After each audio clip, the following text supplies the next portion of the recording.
राधे राधे दोस्तों, मैं कुतिया। इस वीडियो में मैं आपको बताऊंगी कि वट सावित्री की पूजा कैसे करते हैं। चलिए, सबसे पहले मैं आपको बताती हूँ कि पूजा के सामान में हम लोग क्या क्या लेंगे। औरत का घर का सामान में सबसे ज़्यादा इम्पोर्टेंट होता है, वो है सिंदूर, बिंदी, नेल पेंट, चूड़ी, आलता और साथ ही साथ ऐनक, कंघी, काजल और साथ ही में एक वस्त्र दी। अब आपको हम बताएंगे कि श्रृंगार का सामान लेने के बाद आपको पूजा के सामान में क्या क्या रखना है। पूजा के सामान में आपको रखना है फल। फल में सबसे ज़्यादा ज़रूरी होता है खीरा, रात का भिगोया हुआ चना और मिश्री।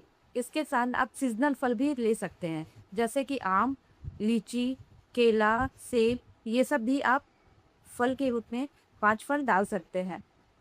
उसके साथ ही आप 5 पीस दिया रख लें। अगरबत्ती या धूप में आप जो भी लेना चाहते हैं वो रख लें। साथ ही साथ उसमें आप रोली, सिंदूर, चंदन, अक्षत और भी पूजा का सामान कुछ जो आपके घर पे रहता होगा।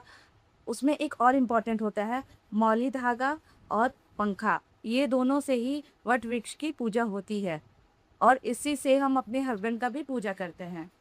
देखिए, ये हमने फल और श्रृंगार का सामान लिया था। आप कोशिश करें कि एक वट वृक्ष का जो किताब होता है वो भी लेके जाए, ताकि पूजा करने के टाइम में आपको आसान रहे।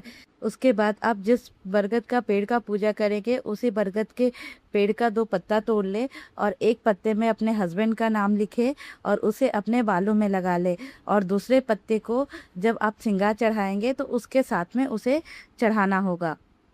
पत्ते को बाल में लगाने के बाद सबसे पहले आप वट वृक्ष के जड़ के पास जाएं और वहाँ पे पहले अच्छे से साफ करें। फिर वहाँ पर जल गिराकर उसके नीचे आप एक बरगद का पत्ता रखें, फिर वस्त्र रखें और आपके द्वारा लाया गया जितना भी श्रृंगार का सामान है एक एक करके उस पर रखें। उसके बाद आप उसमें फल डालें और आपको जैसा जगह मिले वैसा वहाँ पे दीपक जलाकर साइड में रखें, ताकि किसी को कोई नुकसान ना हो। फल में आप कोशिश करें कि खड़ा खड़ा ही फल चढ़ाएं, उससे काटे नहीं। अगर कटा हुआ फल है तो आप अलग से चढ़ाकर वहाँ पर पंडित जी को बाद में दे दें।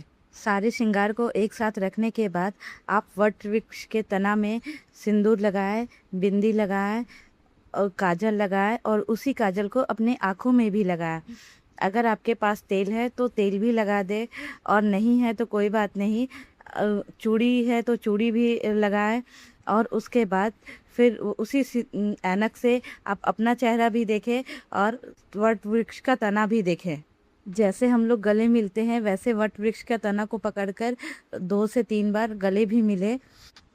अब पंखा को उसी तने में लगाकर अपने हाथ में मौली धागा रखें और मौली धागा से उसमें गांठ ना लगाकर बस ऐसे ही 1-2 बार घुमाकर उसको अच्छे से टाइट करें और अपना फेरा स्टार्ट करें।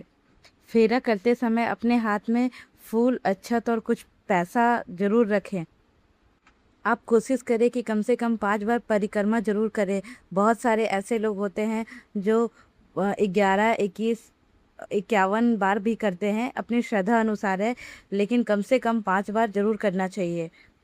परिक्रमा खत्म होने के बाद आप मौली धागा को वहीं पे वट वृक्ष के तना में ही अटका दें। परिक्रमा समाप्त होने के बाद आप पंखा को फिर से निकालें और उसके बाद फिर उसी तने में 2 से 4 बार हवा दें। वट वृक्ष में हवा करने के बाद आप झुककर प्रणाम कर ले और दीपक जो आप जलाए थे उसे आप चारों दिशा में घूमकर चारों तरफ दिखा ले। वट वृक्ष की पूजा करने के बाद अब बारी आती है कथा सुनने की। कथा सुनने के लिए आप अपने हाथ में कुछ फल, दक्षिणा और अक्षत फूल रखें और जब पंडित जी आपको कथा सुनाए तो उसे सुनने के बाद पंडित जी को ही सारा कुछ दान में दे दें। अब बारी आती है पंडित जी को दान में देने की। पंडित जी को दान करने के लिए सबसे ज़्यादा ज़रूरी होता है वट वृक्ष के नीचे चढ़ाया गया जितना भी सामान होता है, जैसे श्रृंगार का सामान और फल प्रसाद जो आपके द्वारा चढ़ाया गया था, साथ ही साथ कुछ दक्षिणा। और जब आप कथा सुन रहे थे तो आपके हाथों में जो था वो सब एक साथ मिलाकर पंडित जी को दे दे। ये हमारा पूजा के समय का दिया गया दान है। अब आती है बारी, बहुत सारे लोग अपने घर से कच्चा अनाज के रूप में भी बहुत कुछ ले जाते हैं, जैसे कि चावल, आटा, दाल, सब्जी, नमक, हल्दी, मिर्ची, ये सब। अगर आपकी इच्छा है तो आप भी पंडित जी को एक दिन के भोजन की मात्रा जितना होती है उतना दान में दे सकते हैं। आप चाहे तो ज़्यादा भी दे सकते हैं। सारा पूजा समाप्त करने के बाद ये सब आप पंडित जी को दे दें और आपका पूजा का कार्यक्रम जो मंदिर में या वट वृक्ष के पास होता है वो समाप्त हो चुका है। अब आते हैं घर पे। घर पे आने के बाद हस्बैंड की पूजा कैसे करते हैं, चलिए आगे हम बताते हैं। सबसे पहले आप अपने हस्बैंड का पैर धोएं और पैर धोने के बाद अपने आंचल या चुनरी से उनका पैर पोंछें। पोंछने के बाद एक दिया जलाकर उनकी आरती उतारें। आरती उतारने के बाद आप वट वृक्ष के पास से जो सिंदूर लाए थे वो सिंदूर का टीका अपने हस्बैंड को लगाएं। साथ ही जिस रोड़ी से आप फेरा लगाए थे वो मौली धागा भी लाकर उनके हाथों में बांधें। फिर जो पंखा है उस पंखे से उनको हवा करे और उन्हें रुमाल या कोई वस्त्र में चढ़ाया हुआ प्रसाद दे, ताकि सबसे पहले प्रसाद वो ग्रहण करे और उसके बाद फिर आप आगे कुछ खा सके। प्रसाद देने के बाद आप उनको प्रणाम करें और उनसे आशीर्वाद लें। फिर उन्हें आप जल पिलाएं और उसी जल से आप अपना व्रत खोलें। व्रत खोलने के बाद आप कुछ भी खा सकते हैं। अगर आपकी फास्टिंग है तो फल खाएं और फास्टिंग नहीं है तो आप अनाज खा सकते हैं। इस तरह से हमारा वट सावित्री का पूजा कंप्लीट होता है।